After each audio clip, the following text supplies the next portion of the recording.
नमस्कार. तर आज मी बनवून दाखवणार आहे आळू वडी. अप्रतिम अशी आळू वडी, खूप सोपी पद्धत. तर त्यासाठी अगोदर स्वच्छ पानं धुवून घ्यायची. पाण्यामध्ये चांगलं 2-3 पाण्याने स्वच्छ धुवून घ्यायची पानं.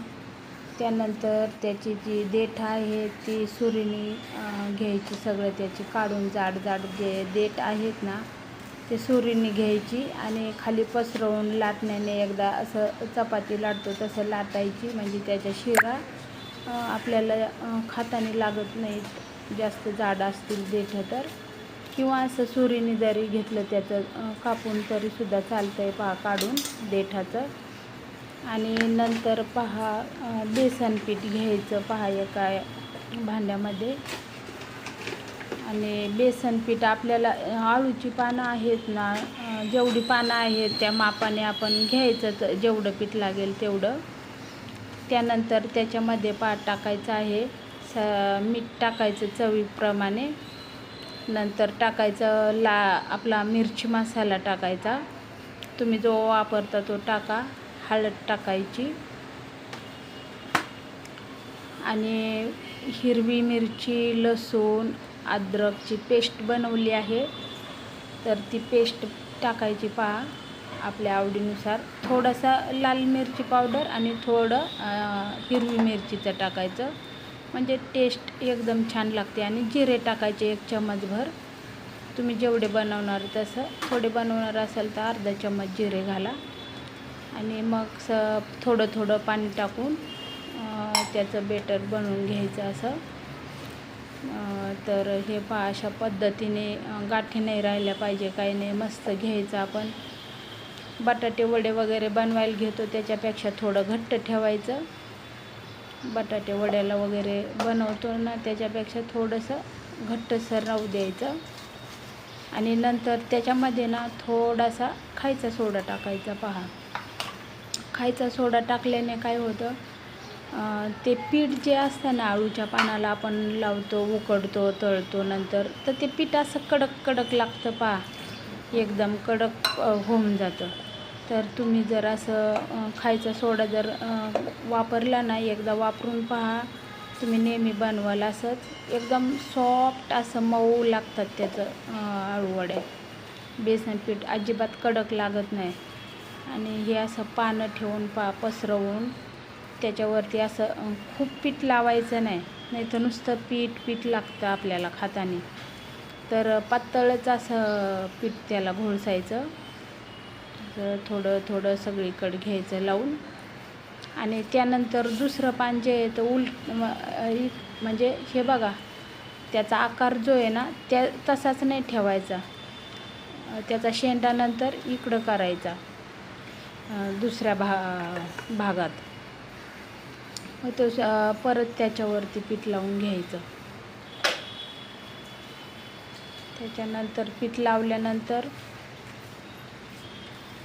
व्यवस्थित घ्यायचं, घाई नाही करायची. आणि त्याचे आता रोल बनवायची कशा प्रकारे. एकदा अशा प्रकारे नक्की तुम्ही आळूवडी बनवून तुम्ही याच्यामध्ये तीळ टाकू शकता, चिंचेचं पाणीसुद्धा टाकू शकता, पण ते माझ्या मुलांना आवडत नाही तीळ वगैरे, चिंचेचं पाणी. चिंचेचं पाणी नसेल तर लिंबू पिळून टाकू शकता त्याच्यामध्ये. अजून तुम्ही काय बदल करू शकता, काय त्याच्यामध्ये वापरू शकता. तर मी तर हे असं हे जे वापरलं आहे ना, हे सुद्धा एवढ्या चविष्ट आणि अप्रतिम अशा वड्या लागतात. हे असा रोल करायचा दोन्ही साईडने पान दुमडून रोल करून ठेवून द्यायचे एका साईडला. आणि हे चाळणीमध्ये न लावता चाळणीमध्ये सारखं बघायला लागतं शिजल्यात की नाही आपल्या आळू वड्या. कधी कच्च्याच राहतात. तर माझी बनवण्याची नक्की पद्धत मी आता कशा प्रकारे शिजवते, कशामध्ये शिजवते ह्या आळू वड्या ते. तर प्लीज व्हिडिओ ना स्किप करू नका. हे मी काय एडिटिंग वगैरे एवढं काय मला येत नाही. मी आपल्या साध्या पद्धतीने व्हिडिओ काढते आणि तसंच आपलं टाकते. मला काही एडिटिंग वगैरे काही येत नाही जास्त. हे पहा असं दोन्ही साईडनी नंतर अर्धं अर्धं पान दुमडून पीठ लावलं का असं गोल करायचं. एवढं खूप सोपी पद्धत आहे. खूप म्हणजे खूप सोपी पद्धत आहे, काहीच अवघड नाही आहे. हे पहा सर्व झाले आपले रोल बनवून. आता असं डबे असतील तुमच्याकडं कुकरच्या मापाचे तर डब्यांना तेल लावून घ्यायचं. पहा आपलं असं तेल लावायचं आणि तेल लावून झाल्यानंतर याच्यामध्ये पाणी वगैरे काहीसुद्धा नाही टाकायचं. पहा खूप जर असतील आळू वड्याचे हे तर तुम्ही 2 डब्यामध्ये वगैरे असं ठेवू शकता, किंवा तुम्हाला जर दुसरं काही लावायचं असेल ना, आता एकाच्या याच्यात बसत असेल तर एका याच्यामध्ये ठेवू शकता तुम्ही. तर मला आता इथे करायची होती मटकीची भाजी, म्हणून मी काय केलं, मग एका याच्यामध्ये बटाटा आणि मटकी उकडायला लावायची होती. मग म्हटलं 2-2 वेळा कुकर लावण्यापेक्षा मग एकाच ह्याच्यामध्ये ठेवलं ती आळूची सगळी पानं. आता हे मोड आलेली मटकी बटाटा होता तर 2 वेळा कुकर लावण्यापेक्षा उशीर होईल जेवण बनवायला, म्हणून मग हे पहा मी काय केलं, खाली ते मटकीने बटाटे ठेवले एका याच्यात उकडायला आणि वरती झाकण ठेवलं, त्याच्यावर प्लेट आणि हे ठेवायचं. आणि कधी पण आहे ना आळूवडी आहे ना, आळूवडी वरच्याच डब्यामध्ये ठेवायची, म्हणजे खाली कुकरचं पाणी त्याच्यामध्ये जात नाही, थेंबसुद्धा जात नाही. इतकं छान 7 किंवा 8 शिट्ट्या घ्यायच्या, पण 7 ते 8 शिट्ट्या घ्यायच्या. एवढे छान असे आळूची पानं शिजून निघतात, एकदम मस्त मऊ असे.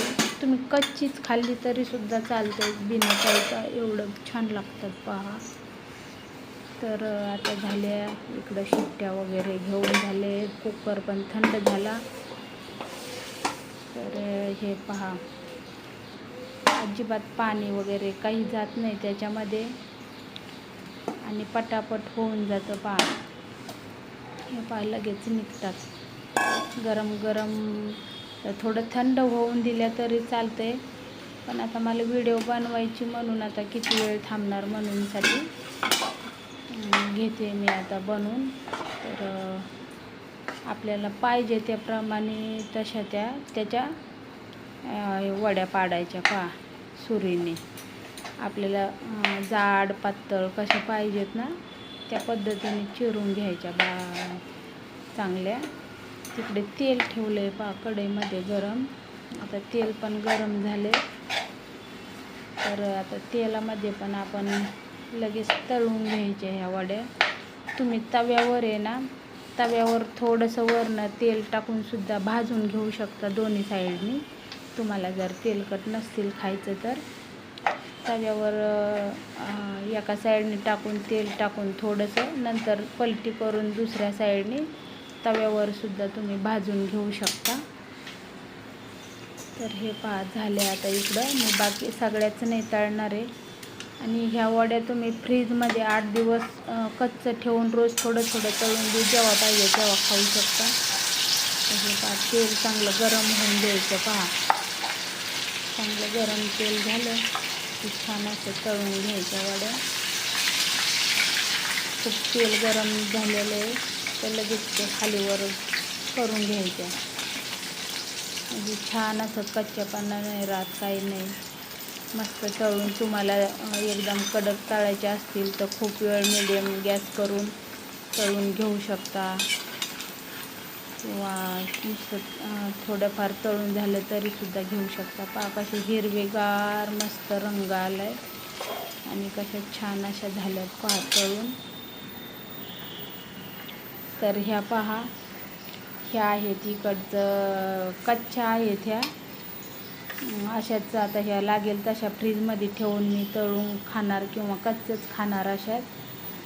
आणि हे पहा ह्या घेतल्या तेलामध्ये तळून, ह्या पण खूप छान मस्त एकदम चविष्ट अशा झाल्यात. पहा तर व्हिडिओ आवडल्यास नक्की शेअर करा, इतरांना सबस्क्राईब करा, लाईक करा, कमेंट करून सांगा. तुम्ही स्वतः बनवून पहा कशी जाळी पडली, कशा त्याच्या वड्या एकदम सुटसुटीत मऊ सॉफ्ट अशा झाल्या का अगदी म्हातारी माणसं पण खाऊ शकतात, म्हणजे असं कडक वगैरे नाही झाल्या.